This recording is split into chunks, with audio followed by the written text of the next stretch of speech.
Wonderful. Well, thank you so much for joining, and good morning, good afternoon, or good evening, depending on where you are in the world right now. My name is Marcina Tilleman Perez. I'm the Chief Operating Officer of the Global Blockchain Business Council, and it is really a pleasure to welcome you to the GBBC's Virtual Members Forum today.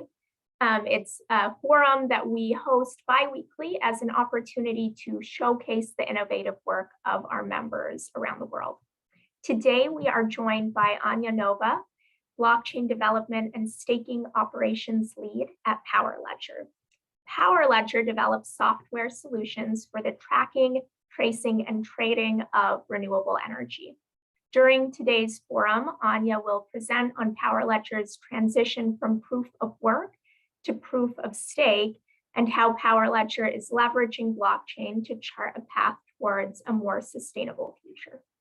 Just briefly before we get into the meat of the presentation, I'd like to introduce Anya. Anya is the recipient of the 2019 Australian Blockchain Leader of the Year Award. She has presented at premier blockchain and energy conferences, including Consensus in New York, Event Horizon in Berlin, and the World Energy Congress in Abu Dhabi. At Powerledger, Anya is driving the development of TraceX, a spot market for trading tokenized renewable energy certificates. We welcome your questions at any point during today's presentation, so please make use of the Q&A box at the bottom of your Zoom screen, and we will go through those questions at the end of the presentation. Without further ado, Anya, I'd like to pass things over to you. Thank you so much again for joining us. Thank you for the introduction, Marcina. I'm really excited to be here. This is my second or third time presenting to the GBBC members. And I'm actually really proud and excited because we get to showcase the work that the blockchain team has been doing since middle of last year. And it's also very timely because we've seen a big transition in the blockchain space. And in particular, the way I would characterize it is that blockchain has been this amazing innovation that everyone was super excited about. But really, if you look at the multinationals and large companies, to incorporate blockchain as part of the technology stack, it really needs to meet all the expectations of traditional software. So it needs to be highly reliable, fast, and sustainable. And those kind of three themes will go through my presentation today. And I'll also explain how at Powerledger we're actually developing something that's really fast, scalable, and sustainable. So for the presentation today, I'll just describe who we are. I think most people probably have heard of Powerledger. But if you haven't, I'll explain what the company does. The evolution of the Powerledger chain, we've been around since 2016, so a lot has happened. I'll touch on staking, which is probably the bit that most people are excited about, as well as security, and then finally sustainability. So Powerledger's technology is available in 12 countries across 5 continents. You see here a picture of our team. So the team has grown a lot since I've been with the company. Over the last 4 years, we've gone from, I think, 3 or 5 people in the office to close to 60 now. So that's really exciting, and it's great to have people all across the globe working for Powerledger. And really the flagship product is energy trading. So energy trading is helping people get a fair price for their excess renewable energy. And could be individuals, communities, businesses. We also have products for larger companies, such as distributors and energy operators and retailers. And I think one of the really exciting products is trading of environmental certificates. So I'm not going to read from this slide. There's quite a lot on that, and I'm hoping that anyone who is interested in understanding the application of blockchain technology for energy trading products can look at that in a bit more detail. But I'll just mention here that I think tokenization is really the future.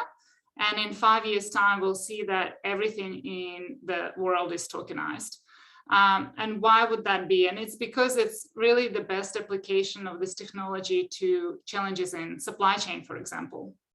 So when you assign a token to whether it's a kilowatt of energy or a pair of sneakers, you enable integration of multiple actors across that supply chain, which provide things like provenance and ultimately really reduce the operating expenses associated with managing that supply chain. So particularly in regards with renewable energy certificates and carbon credits, we're hoping to bring about a very auditable and transparent trail and an understanding of where a particular energy credit or carbon credit has come from, with a timestamp, location stamp, the history of trading and ownership up to the point of retirement. And that essentially eliminates greenwashing, and it also helps substantiate the claims that companies are making in terms of their progress towards net zero targets. So blockchain evolution, as I mentioned, Powerledger has been around since 2016. At that time, as you imagine, there were not a lot of different blockchain options available. So we have actually started with a really basic blockchain called EcoChain that we have developed. It served its purpose and was used in a number of trials and proof of concept arrangements that we've had. It has outlived itself, and we have then developed a proof of authority blockchain that was based on the Ethereum network. And the most exciting development is, of course, the blockchain that we have been working on since last year. And this is what I'm going to describe to you in the next few slides. So the thing to, I suppose, highlight here is that what we were really aiming for is something that is substantially faster than an Ethereum solution that doesn't have the issues with throughput or high fees or basically environmental issues associated with proof of work solutions. That we also wanted something that is extremely energy efficient. And after quite a bit of deliberation between the blockchain options that are available out there, we have landed on Solana. So Solana is a blockchain that has an incredible innovation within it, which is basically proof of history, and that orders the transactions. That means the validators or the nodes that are securing the chain don't quite have to be as energy basically heavy as proof of work validators or miners. So instead of having to come to a consensus on the order of transactions, they only have to come to a consensus on whether a particular transaction is actually valid. So if I sent a certain number of tokens from my wallet to your wallet, did I actually have those tokens in the first place? And as a result, at least theoretically, Solana is able to achieve 50,000 transactions per second while maintaining censorship resistance. And as part of that transition to proof of stake blockchains, will obviously be allowing proxy staking or delegated staking, and I'll touch on that a bit later. So other, well-known blockchains that are transitioning from proof of work to proof of stake right now is obviously Ethereum, and I think a lot of people are eagerly anticipating when that transition will take place. So as I mentioned, scalability is really important to us. And the main reason for that is because we work with energy communities and smart meter data. Smart meter data is traditionally have been available from every meter about once an hour, maybe once every half an hour. But what we're seeing is that the entire energy space is moving to real time. So we see meters being rolled out that can push data every 5 minutes, every minute, even every 5 seconds. Overall, I think that's a tremendous benefit to the energy sector. But that also means that any blockchain or any system that facilitates energy trading actually needs to be extremely scalable and very fast. So on par with centralized databases such as Visa, for example. And in terms of energy efficiency, what often is not realized is that the delays, for example, in Ethereum or in Bitcoin and processing transactions are actually architected. So there is on purpose, there is a delay to allow all the nodes and all the miners to come to a consensus on whether a particular transaction has occurred. So with proof of stake, you eliminate the need for that delay. And as a result, you're actually not requiring that intense mathematical computation to occur. So not only proof of stake is just a consensus that doesn't require basically a miner to pay a cost in order to process the transaction. The economic incentives there for the miner are to actually stake the existing tokens that they have in order to get the rewards for staking that compensate them for storage, compute. And also, if they don't perform their work as a validator, or for example, they're not available, then there is typically a penalty for not being a validator, performing the job of securing the blockchain. So in summary, Powerledger chain is based on Solana. So that doesn't mean that Powerledger has transitioned its operations onto the Solana mainnet. It means that we have used the Solana code base as the inspiration for the Powerledger chain. And even though we find that the really fast processing time, so the blocks and the transactions are typically finalized in under a second, while that's really fast, we're actually looking at ways to speed that up even further. And then being the proof of stake blockchain, we will be rolling out staking to the Powerledger community. And validators on the Powerledger chain will be verified. So we will be inviting professional validators, especially those that currently work on Solana or Solana-like chains. We also will be inviting our partners and customers and large energy companies to come in as a validator. So validators obviously need to have some basic expertise in verifying blockchains and maintaining the hardware. But the good news is that the Solana-based chains don't typically require a lot of the processing power. So forget about, the image of the data centers. It's really something that could be validated with a really good laptop.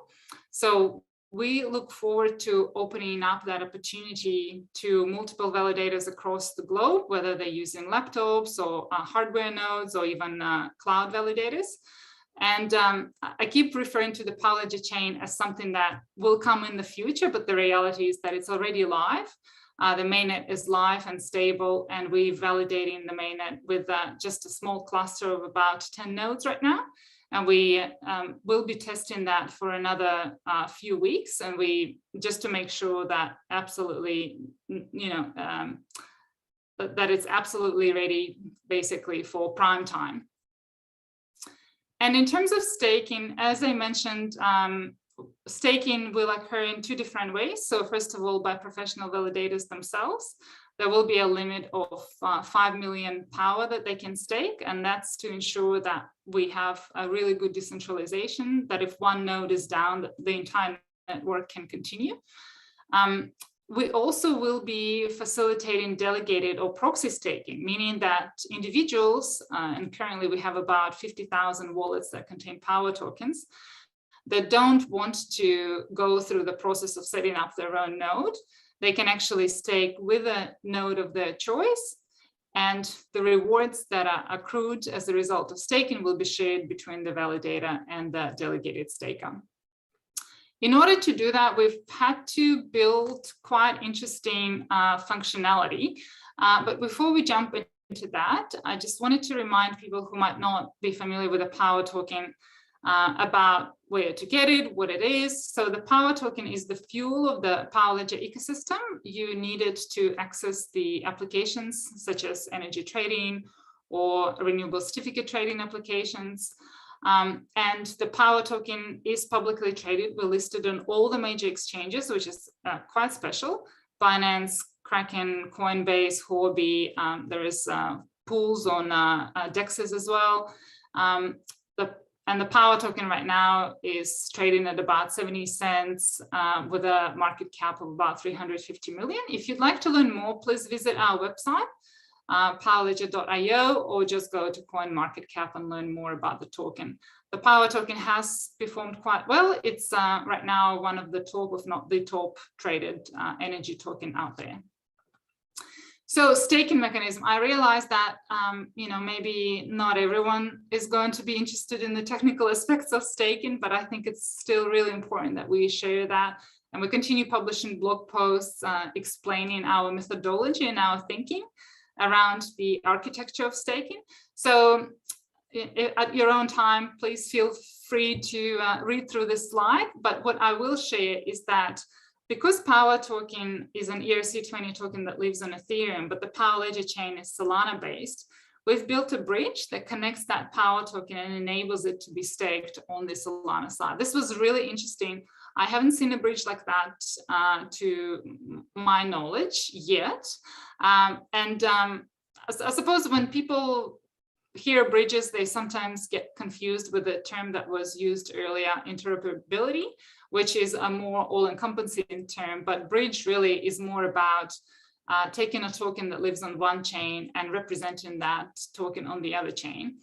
And the way we're doing that is we're actually locking up the POWR token on an Ethereum smart contract that has already undergone testing and has successfully passed the audits. And then that contract basically interacts with the Java component on the back end that issues a corresponding amount of the tokens on the Powerledger chain side to the user's account. So the thing that I want to emphasize here is that we've done staking in as much of a decentralized way as possible. So the user at every point actually has to sign digitally the transactions, both on the Ethereum side and on the Powerledger chain side. So for Ethereum, for example, they would sign a transaction on MetaMask, and for the Powerledger chain side, they would sign a transaction on any of the Solana compatible wallets, for example, Phantom. So really, they're the ones that link the two accounts together, the Ethereum and the Powerledger chain side. And then the native Powerledger token is then staked, and any inflation that is accrued, because the validator has done a good job validating, securing the chain, is then deposited into the validator's account and then shared between the user, the proxy staker, and the validator. And then there is the way to withdraw that again through the bridge going back. If you have any questions on that, we will be publishing more information about the bridge, and we will be publishing a very detailed how-to video for delegated stakers. Even though we will be providing as much information as possible, I just want to emphasize that it's still crypto, so every user is responsible for having a basic understanding, basic knowledge and expertise in managing their wallets and managing their private keys. Because there is nothing that Powerledger will be able to do if a user misplaces their private keys and not able to withdraw their rewards. So onto the rewards, which is typically the most interesting part. We will be paying 37,000 POWR tokens every epoch, which is about 2 or 2.5 days. Epoch is just a term that's used to measure that time interval in Solana chains.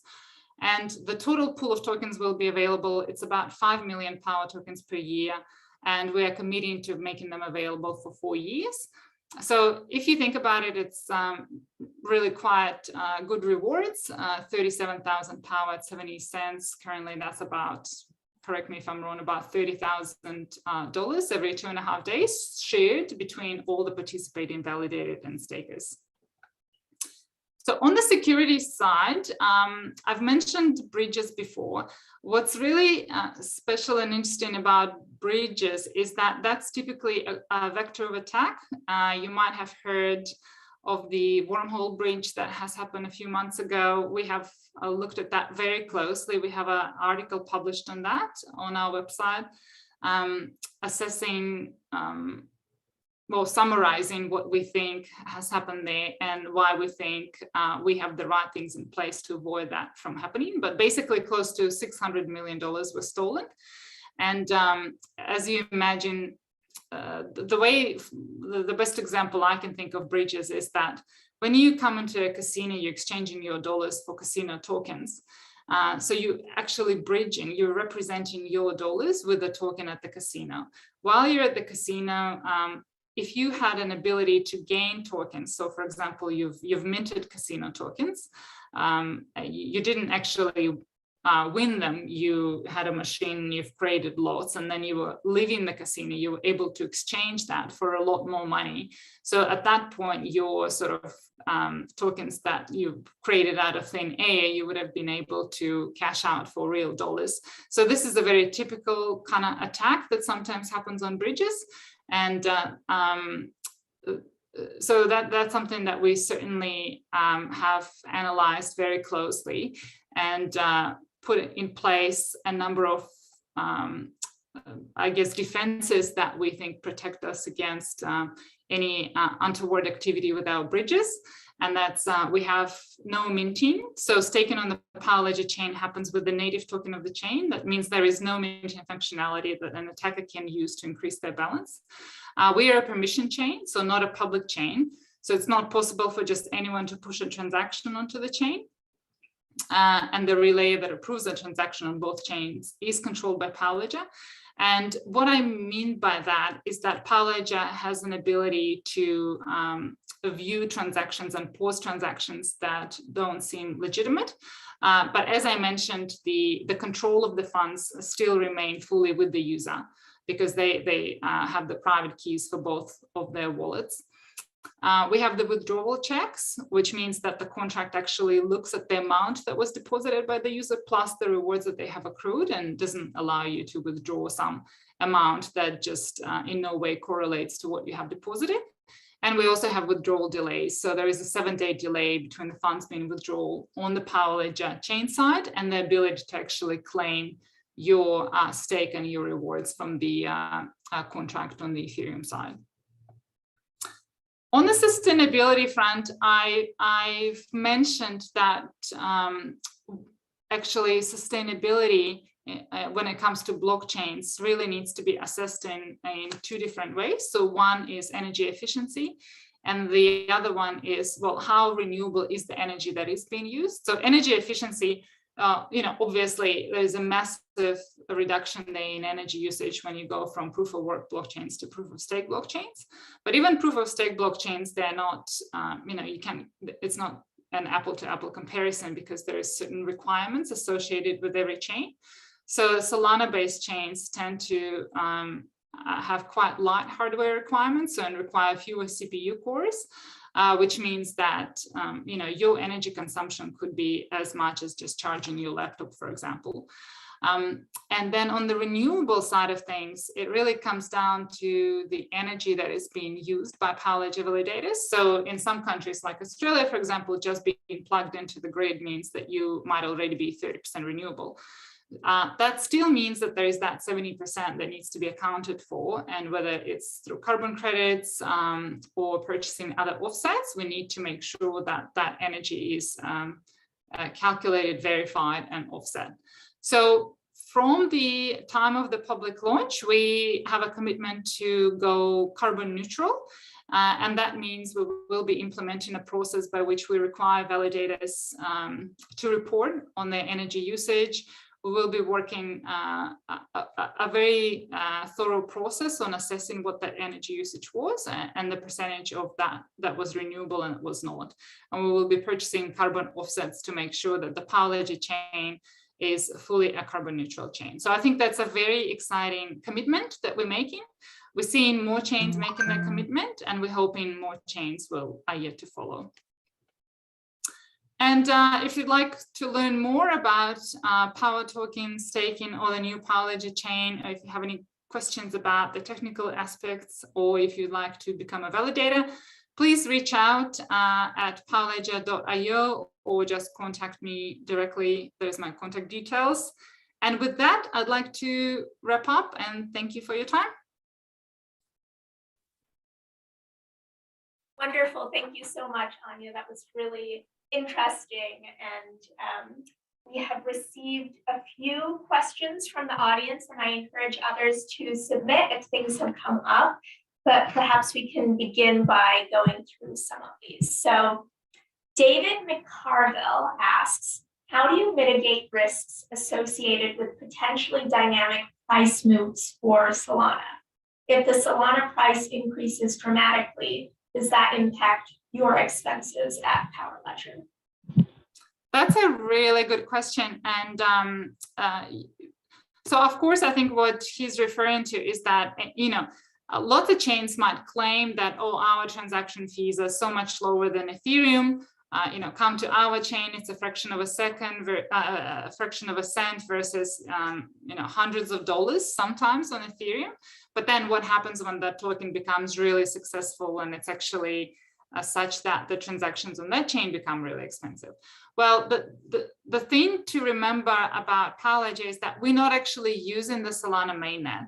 So we have forked the Solana's code base, and we have created our own chain with our own set of fees and our own rules for those fees. And we have an immense control then of the type of fees that we can facilitate within our chain. So the POWR token always remains the access point into the chain. But in terms of the transactions within the chain, it's not a concern of ours. So we are decoupled from the publicly traded Solana token. Excellent. Thank you so much. And another question relates to the transition from proof of work to proof of stake. Obviously, this is a huge topic of debate in the blockchain world, and an attendee is curious about kind of the thought process behind that transition for Powerledger. Well, I think proof of works chains, that's where it all started, right? There was a requirement to have a mechanism by which basically chains can be protected from DDoS attacks, for example. So if you didn't have any cost in sending a transaction through, you couldn't be spamming a network with thousands of transactions. So then you had to implement some sort of an expense for validators and miners and participants in that network. And that expense typically was energy. So it's an expensive computation. By expensive, I mean it takes a lot of compute power. So then a lot of energy was used.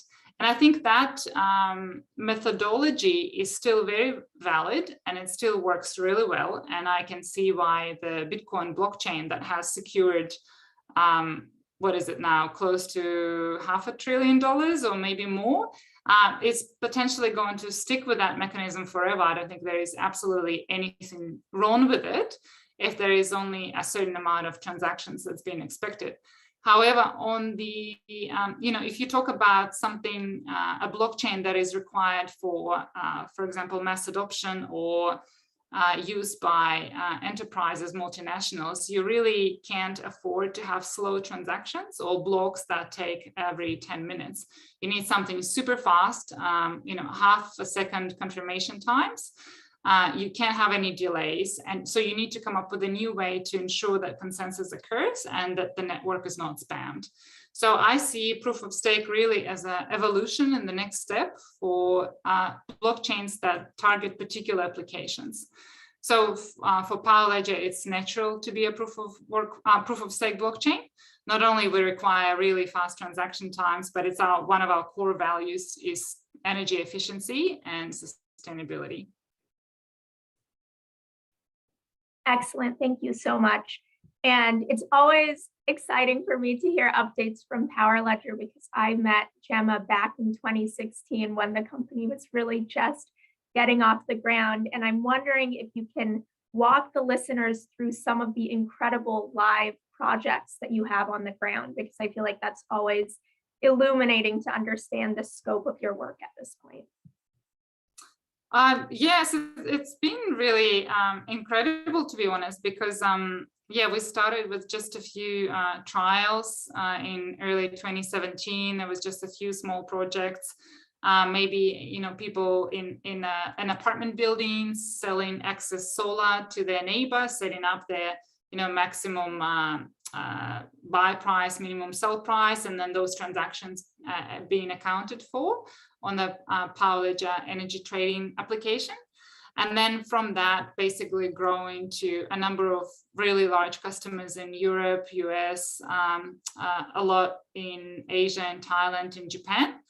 And that was just the energy trading projects that we are very proud of. And then with that, the upcoming launch of TraceX, which is a trading of renewable energy certificates. So these two products operate somewhat differently, where with energy trading, we actually set up individual environments for every customer. And with the renewable energy and carbon trading, it's a marketplace that's basically you just log in, create your own account, and you able to start trading, whether you're an individual or a broker or a corporate client who's trying to buy the carbon credits in order to obligations under any sustainability goals that they have set for themselves. So I think just that scale of growth to where we are close to, I believe we're close to being in 9 or 10 different countries, and having multiple customers with potential ability to extend our presence with them in those countries, including India. I think that's super exciting. And we do publish all the updates on customers on our Telegram chat. So we have 2 chats there. We have the group chat, and I also really recommend people follow the Powerledger announcements chat, where every new contract customer or increase in scope with a particular customer will make an announcement on that. Excellent. That's wonderful to know. And maybe we can send out details of that after the presentation. I'd also love to hear more about Powerledger's efforts to educate the public about actually using your products. I feel like it's a tremendous challenge to educate individuals about all of these opportunities that can seem quite new and foreign, and would love to hear about Powerledger's strategy as far as public education efforts are concerned. That's a great question for our marketing manager, but I'll do my best in answering that. Well, I think we do quite a lot in terms of just speaking at events like this. Our head of business development is actually flying to US and Europe, and we'll be spending 2 months there, just speaking at, I think, a number of different events. And we're doing a lot of YouTube videos and podcast interviews. We publish articles. As I mentioned, we're really quite active on Twitter and Telegram.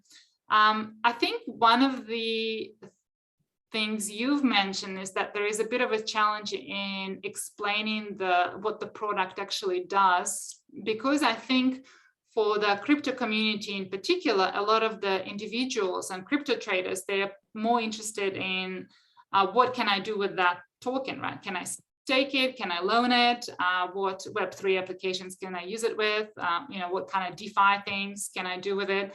When our enterprise customers are primarily interested in actual functionality of the applications that we have built on top of that. So we kind of walk in that, the 2 worlds and trying to communicate to both of those worlds. And I think that's probably the biggest challenge for us.